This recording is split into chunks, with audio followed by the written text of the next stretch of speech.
On va enfin continuer ce que je vous disais tantôt, quand j'étais pas dessus. Donc là, pour commencer à faire de la cuisine, là, il y a une chose, c'est que pour faire à manger, pour se donner quand on fait à manger, il faut aimer ça. Pour aimer ça, souvent, il faut être bien équipé, il faut avoir ce qu'il faut. Et là où un gars va le plus triper dans ses outils de cuisine, c'est quand il va acheter un couteau. Fait que là, je vais vous donner un petit guide pour choisir un couteau. Première chose, quand vous choisissez votre couteau, oubliez tous les autres couteaux à 10, 15, 20 litres. Ça vaut la peine. Il n'y a pas grand-chose que je vais vous dire que ça vaut la peine, mais ça, c'est quelque chose qui vaut la peine qu'on mette de l'argent, qu'on investisse sur un bon couteau. Pourquoi? Parce qu'un bon couteau, il va être le fun à utiliser, on va être comme... Tu le prends, là, tu te sens cool d'avoir un beau couteau, tu sais, faut que tu l'aimes ton couteau. Si tu l'aimes, ben, va avoir un couteau à 1000$, si tu ne l'aimes pas, tu n'aimeras pas ça. Bref, il faut avoir un bon feeling avec, tu sais.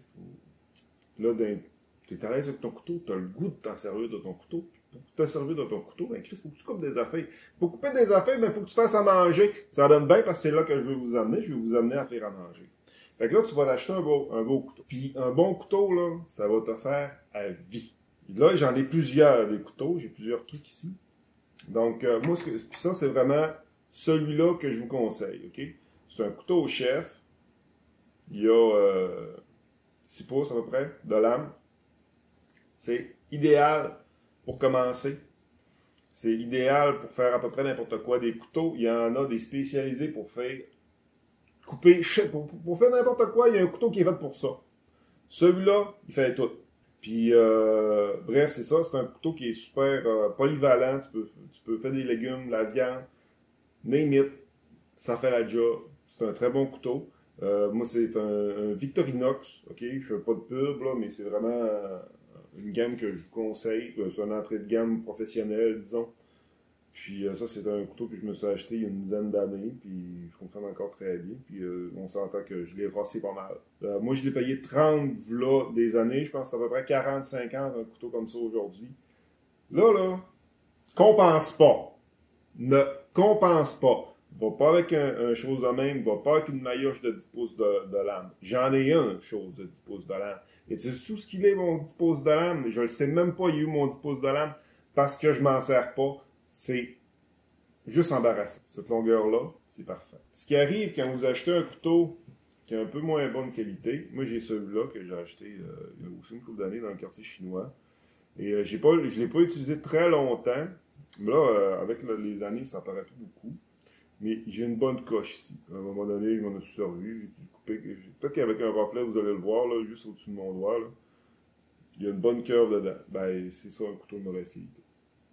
Ben, de moins bonne qualité, honnêtement. Puis, tu sais, un couteau de ce style-là, c'est très polyvalent. J'ai aussi mon global comme ça. Ça, c'est un couteau qui a au moins une centaine de pièces, un couteau comme ça. C'est très reconnu comme marque. Mais c'est le modèle que je vais vous montrer. Ça aussi, c'est plutôt polyvalent. On manque la petite pointe des fois. Là, souvent, c'est parce que des emballages, on s'en crisse. Mais c'est techniquement des couteaux à légumes. Mais c'est plutôt polyvalent. On fait un petit peu de tout avec ça. Là, ce qui est une autre chose importante, ça, c'est un autre couteau que j'ai. Qu'est-ce qui est pesant? Il est beau, hein? Il est beau, hein? Je m'en sers pas. Pourquoi est-ce que je m'en sers pas? Parce que la lame est beaucoup plus épaisse. Je pense pas que vous le voyez, là. Mais la lame est plus épaisse de celui-là que celui-là. C'est important d'avoir un couteau qui n'est pas trop pesant, qui n'est pas une grosse lame. Ça, c'est le dos, là. J'ai 2 mm, ici j'en ai 3. Et quand tu coupes quelque chose qui est un peu dur, une carotte, une patate, tu vas commencer à couper, puis à un moment donné, ça force trop. Fait que ta carotte, ta patate, elle va fendre comme une bûche plutôt que de couper bien jusqu'au fond. Si tu as un couteau qui a des dents, remets-les dans ton tiroir, là. Les couteaux à dents, là, ça coupe du cuit. Ça coupe du cuit. OK? Ça coupe du pain, ça coupe de la pâte à gâteau. Cuisine pas avec ça. Il y a une différence coupée. Un mouvement. OK? Ça, je vais faire une démonstration de coupe bientôt, là, dans une autre vidéo. Là. Je vais aller chercher des légumes. On va vous montrer comment trimer plusieurs sortes de légumes. Ça a l'air con, mais vous allez voir que il y a des bons trucs que tu pognes quand tu as de l'expérience. Ça coupe un mouvement. couper. Quand tu as des dents, tu scies, c'est pas bon. Vous n'allez pas aimer ça. C'est sûr que ça mord plus, mais c'est parce que là, ton couteau il est émoussé. Là. Ben, c'est pour ça qu'il ne coupe plus. C'est pour ça qu'il y a une autre chose sur laquelle il est important, c'est une queue de rat, aussi appelée fusil. Ça ne sert pas à aiguiser. Ça n'aiguise pas le couteau. Quand ton couteau il coupe plus, tu prends pas ça. Il va falloir que tu prennes autre chose, vraiment un truc pour aiguiser. Je vous fais pas de tutoriel pour aiguiser. Je suis pas assez à l'aise. Je fais les miens, mais je suis pas à l'aise de dire je vais vous montrer comment aiguiser. Je vais vous mettre en description des liens pour des cossins, des trucs qui se vendent pour aiguiser facilement ou des vidéos qui vont vous montrer comment aiguiser un couteau. Ça, j'ai pas de problème. Mais ce que je vais vous montrer, c'est ce que je vais vous très déconseiller. Là, je vais prendre ce couteau-là parce que je ne l'utilise jamais. Là, quand vous allez utiliser ça, là. Non. Vous avez tout le monde vu, là. Du monde faire ça de même. C'est bon gain. Premièrement, là, tu le prends comme ça. Tu donnes un angle. De haut en bas. De haut en bas. De haut en bas. Comme ça. Bien doucement. Pas besoin d'aller vite. Pas besoin d'en fermer le cou. 3 coups de chaque bord en alternance. C'est quand tu fais ça? Quand tu sors ton couteau du tiroir. Parce que je suppose que tu vas le mettre dans le tiroir, ton couteau. C'est juste pour que ça rafraîchit la lame. Que tu y ailles avec un angle comme ça, que tu y ailles avec un angle comme ça, un angle comme ça, un angle comme ça, comme ça. Pas important. Il va dire avec un mouvement que tu es à l'aise. Dans le pire des cas, ton fil va être trop fin, puis tu vas le faire plus souvent. Bref, ça change pas grand-chose. Ce qui est important quand on travaille un tranchant d'une lame, autant sur l'aiguisage que sur affûter le fil, c'est vraiment la constance. Toujours le même angle, puis ça va bien aller, vous n'aurez pas de misère. Fait que là, tiens, le gros du parlage chez le couteau, c'est fait. En passant, là, les petites langues, ici, là, peut-être qu'il y en a qui dans les commentaires vont me demander à quoi ça sert. Ça sert à rien. Techniquement, c'est pour faire comme un peu rentrer d'air entre quelque chose que tu coupes et le couteau pour que ça décolle. C'est une anecdote. Fait que là, tu viens de dépenser 40, 30, 40, 50 pièces pour un couteau. Un beau couteau de chef. Celui-là, parfait. Tu as dépensé un petit peu plus d'argent pour une queue de rat. Pas obligé de la payer cher. Là. Après ça, là, quand tu vas aller là, puis tu vas avoir pris ça, là, proche de la caisse. Parce que là, tu vas pas acheter ça chez Walmart. Là, tu vas aller dans une place qui vend des trucs de cuisine. Là, sur le bord de la caisse, là, tu vas voir des beaux petits couteaux de main. Là, ça, même ceux-là, c'est un choix du président. Okay. Encore là, moi, je te conseillerais du Victorinox. Mais bref, souvent, sur le bord des caisses, tu as des couteaux comme ça à 10$. Ça t'en prend un petit. Juste un petit pour les choses qui sont plus délicates. Parce que je peux éplucher une patate avec ça.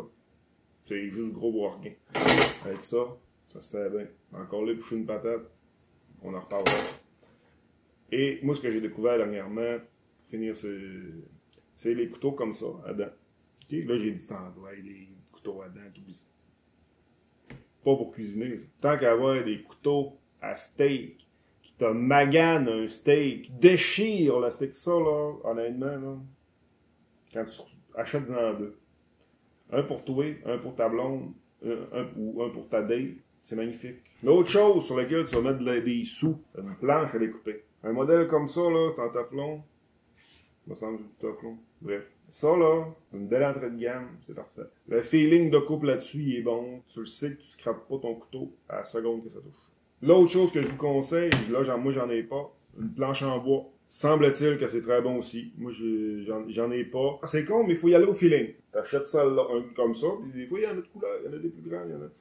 Je vais vous mettre vous trouver un lien à mettre en description, là, il n'y a pas de trouble. Dans cette gamme-là, ou dans le bois, l'important, c'est le feeling. C'est con, mais il faut que tu aies un bon feeling quand tu coupes dessus. Ça soit sensuel, juste à la planche, tu sais, là. Faut qu'elle aime ça, faut que tu aimes ça, faut que ton couteau aime ça. Ça comme ça. Là donc. Ça, là, c'est du plastoc. Du vrai plastoc, là, bien dur. Du plastique, là. Bien dur. De la grosse marde. Si quand tu utilises ça, là, tu fais ça, là, mon fil, fini. C'est trop dur. C'est pas plaisant. Ça glisse. Bref, ça n'a aucune qualité à part que ça. Y a-tu autre chose à dire, ces couteaux? Jamais! Au lave-vaisselle, tu le laves à la main. Tu le laves à la main. Ah, je reviens sur mon postulat de ce que je vous disais au début, c'est que pour faire à manger, il faut aimer faire à manger. Puis pour aimer faire à manger, il faut, se sentir bon là-dedans. Puis ce qui aide à tout ça, c'est d'être bien équipé. Mais ça coûte pas 1000 $ s'équiper. Là, je viens de vous parler. Là, honnêtement, là, je sais, là, ce que je viens. T'achètes une queue de rat, t'achètes un bon couteau, t'achètes une bonne planche. Je le sais, c'est 100$. Mais dis-toi que le reste, là, de ce que tu vas acheter, qui n'est pas électrique, là, allez-y, vous y allez avec vos moyens, OK? Pour les couteaux, on met un petit peu plus cher. C'est nos amis, c'est nos outils de travail. Tu vas t'en servir tout le temps, puis tu vas l'avoir toute ta vie. Ça, autant que ça, autant que ta planche, t'en prends soin. Fait que c'est ça. Ne manquez pas le prochain épisode. Fait que n'oubliez pas de liker, vous abonner, puis puis commenter, surtout si vous avez des questions. C'est ça que je veux. Je veux pas. Je préfère avoir des commentaires sur ce que vous voulez qu'ils s'en viennent plutôt que ce que vous pensez de mon vidéo. C'est pas parce que je m'en fous de ce que vous pensez, mais on va avancer.